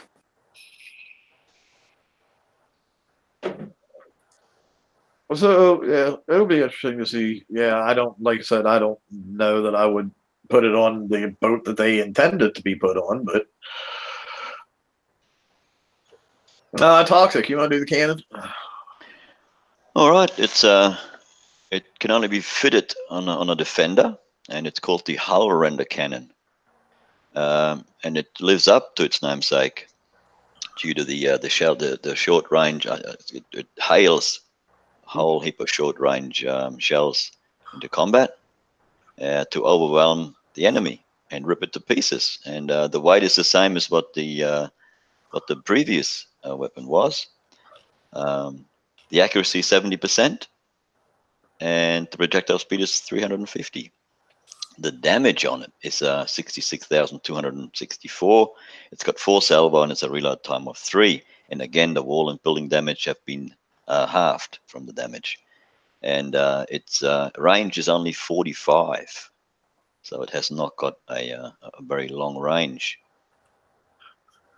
So I don't know. Is it meant to be for the carnage to put on? But then you would have, it would be very, very, very short in range, and you may have to put a 67.5 reaver engine on it, and then it'll halve it again. So yeah, it's tricky. Okay, so I wonder how the carnage would work in fleet versus fleet. The problem with this, things to know is about this hull render cannon. It can only go on defenders. So no trying to sneak it onto your breachers. So that really limits to where it can go. Yeah. The actual damage per shot starts at 16,500. So if you're trying to break deflection and all that, that's where your salvo number starts. 16K is... That's going to be tough to break. That's going to be tough, especially considering ballistic is one of the chunky ones we face. Yeah, well, I mean, just look at the carnage itself. Just out of the box, it has 30K. I don't like it. Triple-barreled guns can't be trusted. Yeah, not a fan. Not a fan. What do you think, Ross? Good, bad, indifferent? I don't know. I just don't know. Looks okay.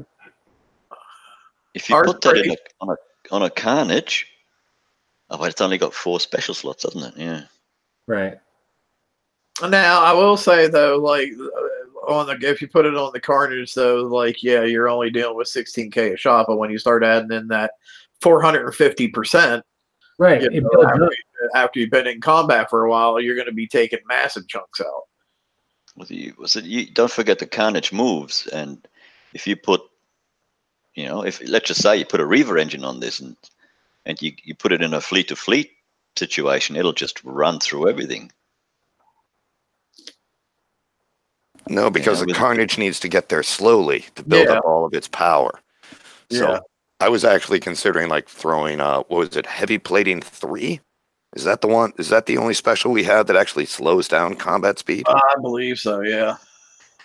So it's almost like the carnage, for it to be any good, you're going to have to like have it way back in the back of your base and have it trapped between 2 gates. One, so it doesn't go over to where it can be sniped, and the other one, so it doesn't rush out to the start of your channel and get killed all the way. Get killed right away. I was thinking of building a little U or garage right off of the OP with a gate in front of it, and just park it in there. So as they come up, they destroy the gate and it flies out. Well, now are you going to have a remote control for your garage door opener so you can open it up whenever you want? Just pull out. The howlers that come in with their indiscriminate rocket fire will blow it up eventually. All right. See, I don't know. Like, honestly, the more I look at, the more I'm like, I'm kind of okay that I can't get this. Well, not that I can't get it. This is that I refuse to get it. They all can't be winners. We can talk about the upgrades a little bit.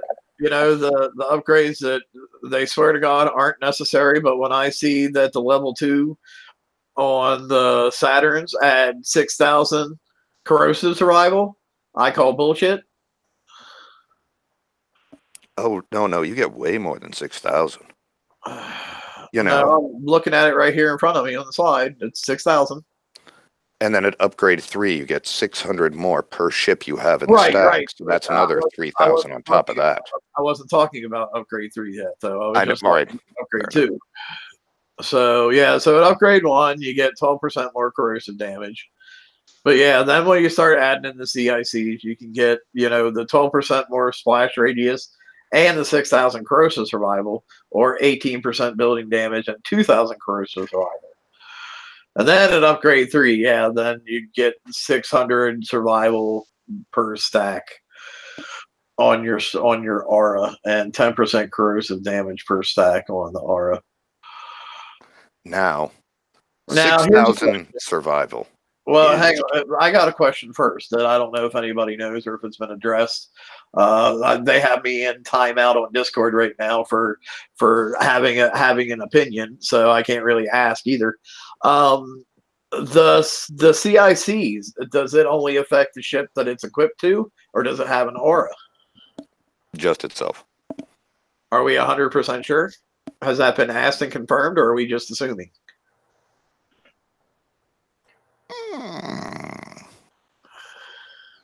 I do not know. It's got to be per ship. I would think so, but I'm just asking if anyone has asked and if it's been confirmed. It's a simple yes or no question. No. No, I don't. Okay. I've not asked. Nothing's confirmed. I'm the NemX guy, man. All right. I mean, I would think so that it's per ship, but I don't assume anything in this game anymore.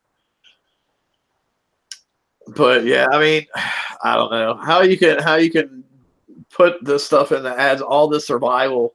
I mean, like the CIC for, you know, the first one there that gives the 6,000 corrosive survival. That's like a third again as much as what the hull comes out with to start with. You know, how are you going to tell me a third again survival is optional? The armor plates, the folded armor plates, give 720 corrosive survival. Yeah. So putting that Dion, whatever, CIC on there that gives the 6,000, you can honestly look at that. You could honestly change those armor plates to something else. It's that big a boost. Well, and I mean, I guess by saying that 6,000 there is optional is saying that I shouldn't have even bothered to put armor on my boats. Yeah. You know, and we all know how much bullshit that is.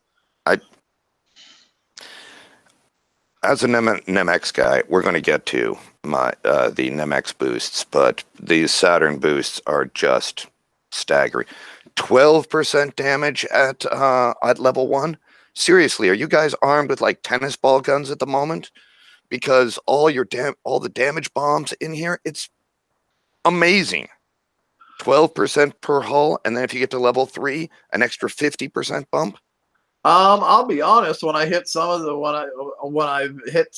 targets, certain things in the targets that I was hitting, I felt like I was shooting tennis balls. Yeah.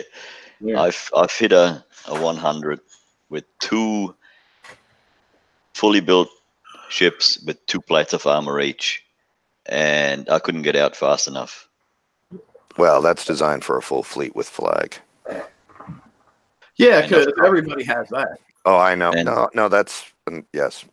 And totally I've also hit an 81 with I hit an A set, and I had just the same 2 ships all 3 ships are fully built. 2 of them have 2 plates of armor on, 1 hasn't. No, one's got no armor on. And I was just with careful driving, with luring them near the clouds and everything. I was just able to finish 1 set with those 3 ships. See these upgrades. show me that there's been a lot of work on the Saturn to fix it after it's been put out. 12% corrosive damage. The gaseous decay actually gets an aura that pushes it out far enough to actually become useful. Massive defensive bumps and massive damage bumps. I think you guys got the good ones. Yeah, well, I've not upgraded any of mine, so if you don't have it upgraded, it ain't working. I'm telling you that much. I agree. It's garbage. I hate upgrades. It should just be included in the original hull, because obviously you knew what the original hull needed. Otherwise, you wouldn't have the upgrades ready already. But anyway, there you go. Nemesis X, Cuddle. All right. Well, this didn't change quite as much as the Saturn's one did.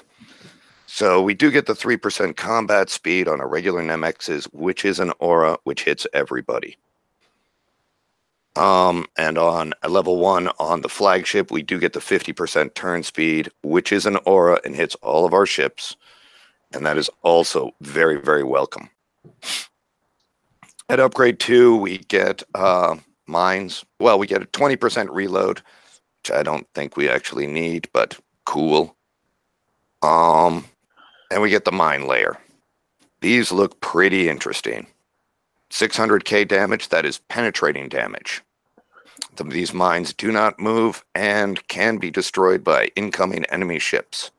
As far as I know, that damage is not buffed by any of your bonus to damage. So it's 600k cold. And you can deploy up to 2 at a time. I'm really looking forward to it. So do mines play into your repairs at all? No, they do not play into repairs.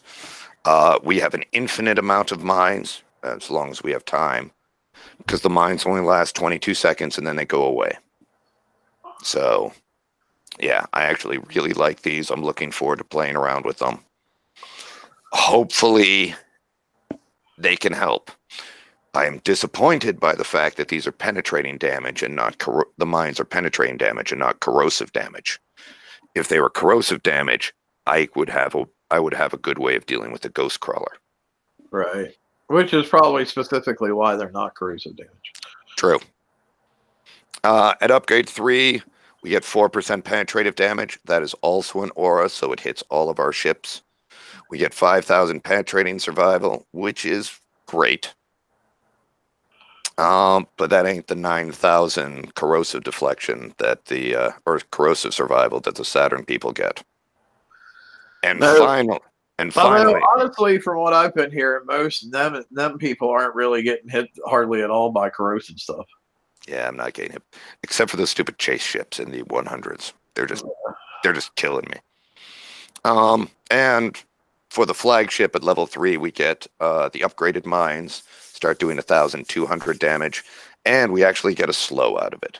Actually, that would be 1,200,000 damage. Thank you. You're welcome. Lost a couple zeros in translation somewhere. Yeah, I'm really looking forward to putting out these mines. I think it will be very interesting. One big thing which I have not been able to find, and I'm kind of saving it in my hip pocket for when I get these mines, is on the Artemis, we could use the remote raiders crew, which doubled our drones. Will that double our mines? It's going to be interesting. I doubt it. It did on the Artemis. Maybe. I kind of doubt it, though. I hope it does. That's my little trick for that. Of course, then we have the obligatory upgrade weapons. We got the Cersei Scattergun and the Assault Missile D76E. The Cersei Scattergun is going to do 28,350 damage and 14,175 submerged damage. Our current Scattergun, does it do submerged damage at all? Remember that submerged damage means it does half damage to things underwater. That is not a bonus. No, the current scatter gun does not hit underwater. That's what I thought. So yeah, so there's that.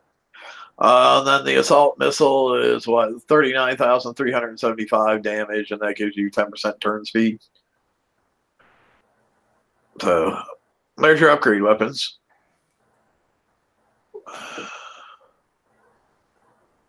There's your skins for that's what first place and personal leaderboards and ones. And I guess the other one's alliance leaderboards. I guess I don't know. I'll be honest. I didn't look over the break briefing too much. Once I saw the way the prizes were locked behind crap, I was like, yeah, fuck this raid. Somehow I feel that these skins are a wee bit on the nose. Oh no, they're both individual prizes. That's what first through 16th we'll get the golden skins. Right. To get there, you would have to, paint your ships in gold. Find this to be a bit too appropriate. Yeah. Find your ships in the gold you spend. Of course, we got the just regular CM notes. They're on the forums. You guys can go read them if you care about them. I'm not going to read them. And to be fair, once again, the Nemesis looks better than the Saturn does in that gold skin. I thought it was interesting, too, that they didn't bother to say anything about the hit down modifier anywhere on the forums. But boy, everybody found out about it when they went live in game, didn't they? Yeah.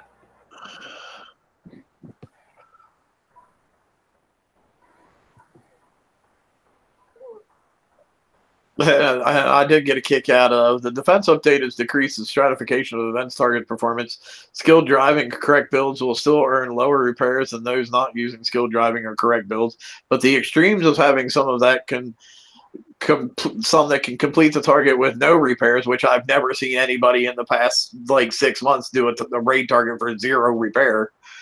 But anyway, for no repairs, and some complete the target for extremely costly repairs has been effectively diminished. Yes, they did. Everybody gets fucked now. So congratulations. You closed that gap. Everybody's taking massive amounts of damage now. Good job. And Dynamite, I did talk to Golden Noodle about trying to get the battery out of the lock store. I talked to him about doing that and the kits. Unfortunately, the kits came out, but the batteries did not. I also think that's a really shitty move, as that is the you need those for your current rate fleets. Yep, I totally agree. Everything about this raid shit. Bug fixes. There were specials that were showing incorrect negative statues after being retrofit. They fixed that. That's where a lot of people were seeing that negative 76 cloak efficiency to their concussive upgrades or whatever. Road crews, incorrect texturing and road crews under the duration. They fixed that. The PvE fleets can join in mega ship combats. They fixed that. NPC ships and level 1 cargo having too much health following defense update. Apparently they fixed that. Don't know. I couldn't tell you when the last time I hit a level 1 cargo was.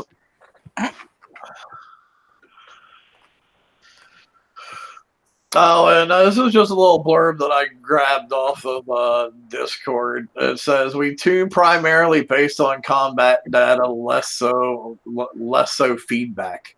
We saw data the difficulty was higher than intended on some of the elite target, and we brought it down. If you do not have a fully built, outfitted fleet, the expectation should not be that you can hit elite targets. That is a perfectly fine way to play, by the way. Just set your expectations accordingly. Primarily, we don't have time to respond to every single point of feedback made. We respond as bandwidth allows, but we have tens of thousands of players, all of whom have important voices. We aggregate and forward feedback such as we are able. I don't have a timeline on additional difficulties adjustments at this time. We're continuing to monitor, discuss, and adjust certain other elements as the event continues along. So, I don't know. I was rather funny. I found the line where it said, where was it? Hang on, let me find it again. Oh, just set your expectations accordingly. Well, you know, maybe they need to step back a little bit and look at what their expectations are for what the community is going to have done for the first raid of a cycle. You know, having an expectation that a large percentage of your player base, or even a like honestly small percentage of your player base, is going to have a fully done 4 boat fleet with a fully done flag ready to hit these top tier targets. Totally fucking unrealistic. Totally. Yeah, and it shouldn't have been that way. And then their apology is to move the kits down so that everybody can grab them, and to pile in a whole pile more kits down there. They're moderately expensive. I think you need something like $5.5 million to get all the kits for your ship. And that means by the second raid, the guys who had the full fleets with the flagship will have level 3 variants by the second raid, right? All of them? Yeah, so they're going to have to Are they going to tune to that? I would probably. And do we even want to talk about? Do we even want to talk about like the difference of how somebody with Saturns will perform in a 101 or in a 100 compared to a 102? Do we want to talk about the difference between those two targets, or vice versa? Yeah, because 102 NMX does not do well in a 100, not at all. I mean, you know, I've been hearing reports of people with Saturns say like you can do a 100 for like, you know, 2.5 to anywhere from 2.5 to 4 hours damage, and then it takes them a fleet and a fucking half to do a 102. Same, you know, same thing the other way around. Except, yeah, same thing the other way around. So tell me that I will be able to do both targets, you know, one with a little bit more damage, one with a little bit less damage. That was an absolute total fucking lie. Total fucking lie. Like having to repair my fleet from dead and then half it again just to do one fucking target when I'm only taking 4 hours. Yeah, that's a little bit more than a little bit difference in damage. Lying bastards. And on the NMX, one of the things I counted on was having excellent countermeasures because of the built-in countermeasure boost on my hulls. No. I'm not shooting down more than 50% of all incoming missiles. Yeah, mine suck too. And I know the Saturns are doing worse than I am. Well, I mean, let me get, is anybody on the panel having a good raid that's not having to spend an arm and a leg? Yeah, me. I'm not spending anything and I'm not doing it. Well, you're not having a good raid though either. It's a good ride. No. No, not really. No. Simba might. I don't know. We haven't. Hi, Simba. Hi, how are you? Good. Good. We haven't jumped to you on to anything yet. How's your raid going?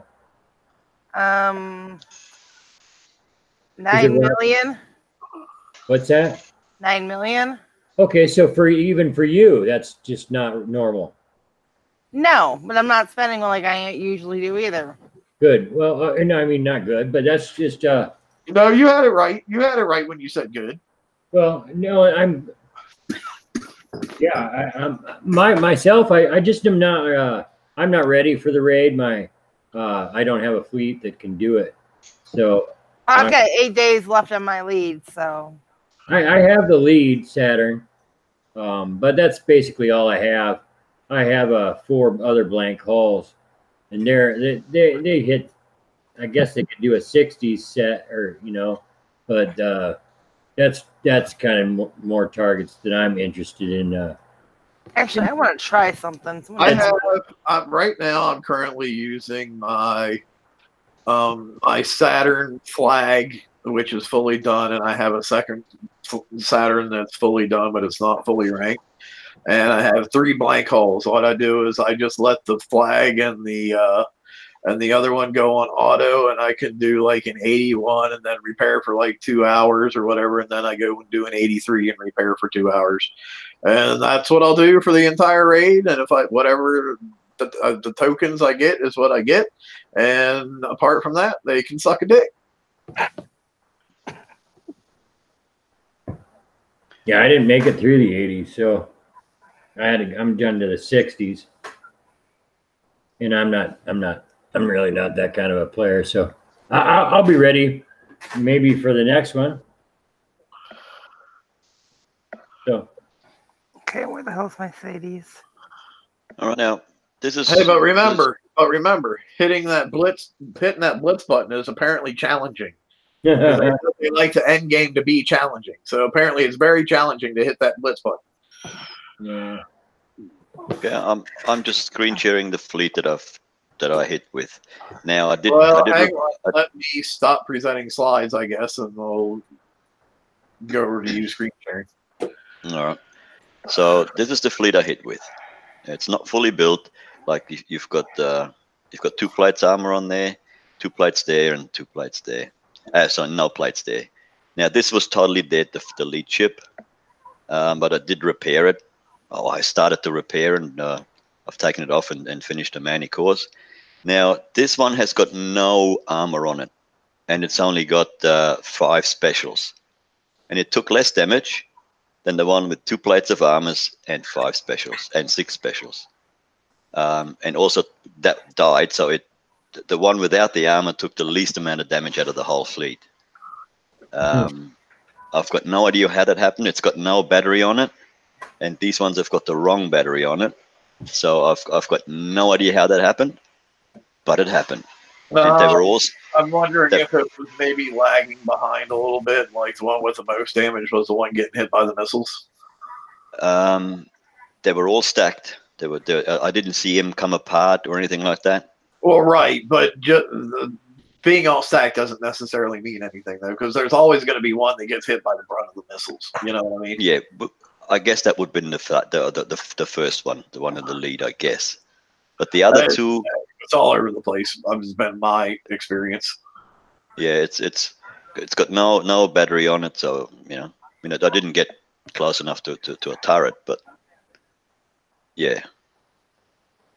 In the 100s, it is. In they've done a full, like I can do a full set of a full 80 set with this 81 and 83, and that's how it come out. This one dead, and these 2 are the way you see them. And yeah, I just thought it was very strange that that the ones without the armor and 5 specials took the least amount of damage, and that was with a Sea Serpent. So they didn't take my normal helmet guy. It's a Sea Serpent.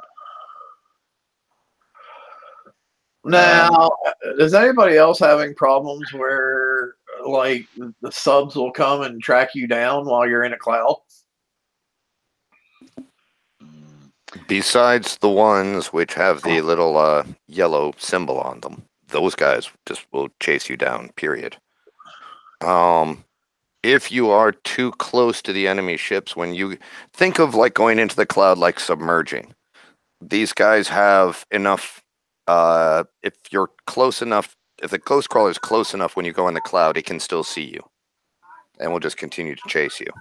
Yeah, you need a bit of a lead, be so you can disappear. Oh, this is no. Here's what I'm talking about, though. Like, I will, I go in the target in 83, especially is where I'm noticing it. Like, and I'll park my ships that don't have anything on them in that cloud. And then I'll go and engage the target well far away from those ships. So those ships are never actually visible at any point. And then but when I activate some of those shrouded subs, they will literally drive by my fleet, which is closer to them, and they'll go straight for those subs that are sitting in that cloud. Or straight for my boats that are sitting in the cloud. Yeah, I had that. I've had it happen in my test of the targets. They just drove in and killed me. But on the same note, I do have to jump off here. I had company came over. Okay, that's fine. Yeah, we went way over today. So. Right. All right. Well, thanks for everybody, and thanks for everybody in chat. See you, Later guys. on. Have a good one. Have a good night. Like another thing I noticed that I don't know if anybody's noticed, like I did go in and I was autoing some targets and I would watch, and it seemed like once my Saturns would get locked onto a target, they wouldn't change targets no matter what. So like something would get closer, and instead of shooting at the thing that was closer to me, I would literally start chasing down the thing that I was locked onto, that it automatically locked onto that and wouldn't let go of it.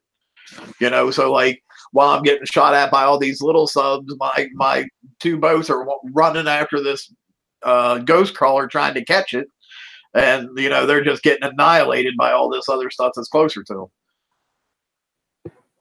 So I don't know if anybody else has noticed that either. No, I've only done one 80 set.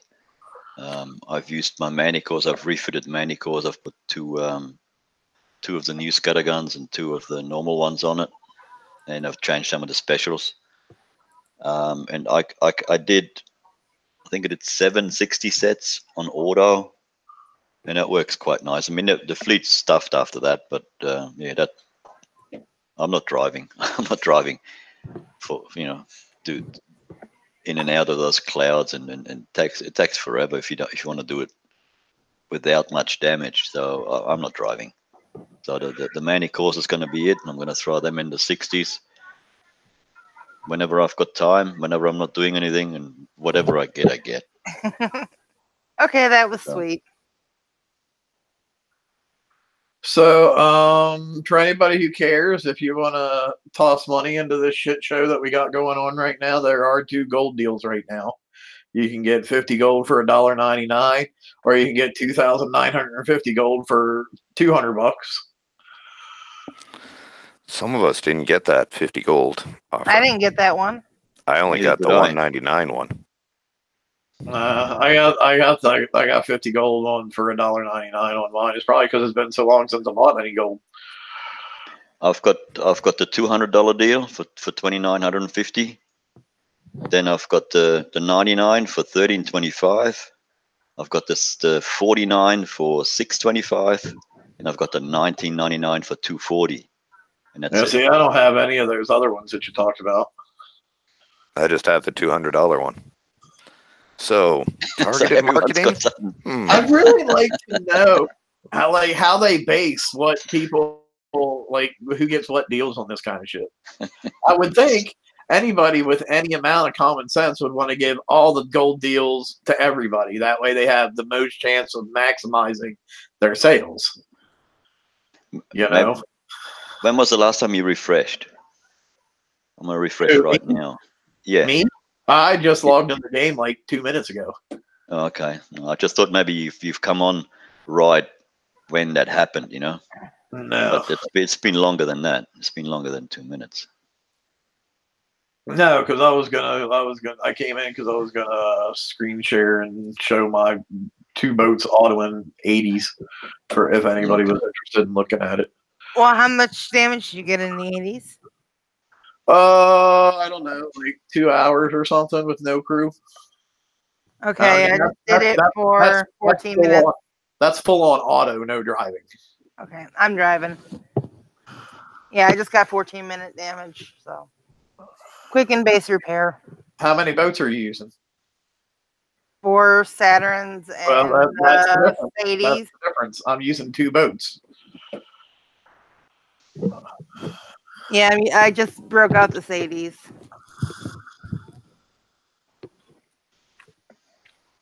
I wanted to test something. I like that test result very much.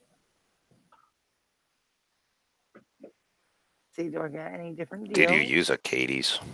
Yes, I use the Sadies. Yes, I hate you. No, you don't. We all hate you. No, you don't. We all hate your Katie's. I have an like alliance mate in my, obviously, alliance who has a Katie's, and he is insufferable about it. Yeah, usually people with KDs are insufferable about it. Hey, I earned mine fair and square, okay? Yes, I know. talking from a great deal of jealousy. Well, I've built my, I built my ghost crawler, and I'd finished building it, and just after that, after I'd finished it, they lowered all the prices, they lowered all the build times, and that put me off of ever building another mega ship again, or you want to call it. And yeah, so I've got no Katie's. I've stopped getting all the shards. I've not done anything. I guess that serves me right. Let's see. Yeah, and I like as you can see right there, if anybody was paying any attention, like those subs are literally right on top of me, but yet my boats kept shooting at the OP, as opposed to what was actually damaging me. If I claim the ones from this raid, I'll have a second one I can build. Oh Jesus! Yeah, that's the same in the 60s when I did it with the Mani course. They kept shooting on the on whatever they started shooting at first. Didn't matter whether the subs come up or not. Yeah, it's almost like these have been coded to make sure you take as much damage as possible if you're not manually targeting. Yeah, and that one coming up, that shoots that many missiles and shit. There went one of my boats. You need to lock the screen so everybody can see it. Well, I did lock the screen. I don't know why it's not working. Now we can see Toxic's face. Everyone.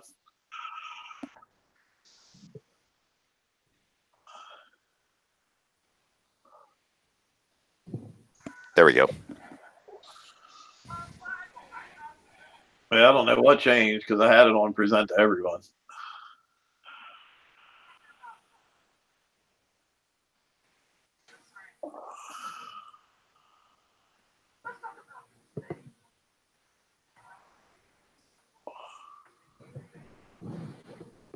So there you go. That was the 81 full driving, no auto. And how much damage did I take? 1 hour, 49 minutes, 46 minutes.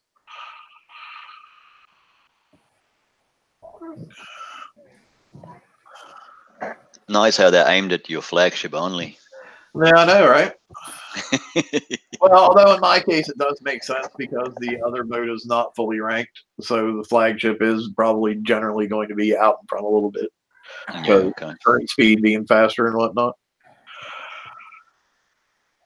But if anybody wants to see my build, I got 2 missile defense system 3s on it. Everything else is the scatter guns. Armors, I just have 4 of the folded ferrite armors, the FL comm or F1 comm rather. Special wise, I have narrowed firing aperture. I have the alloy armor comm. I have, believe it or not, I have assault battery. Although on my flagship I do have the corrosive battery, but on this one I have assault battery. I have the high volatility cartridges.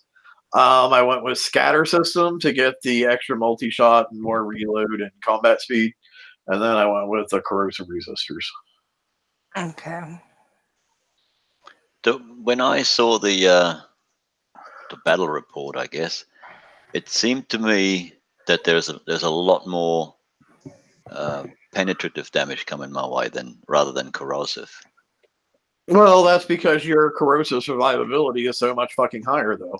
If you look at your 2 stats, your corrosive survivability is probably always 3 times what your penetrative is. Yeah.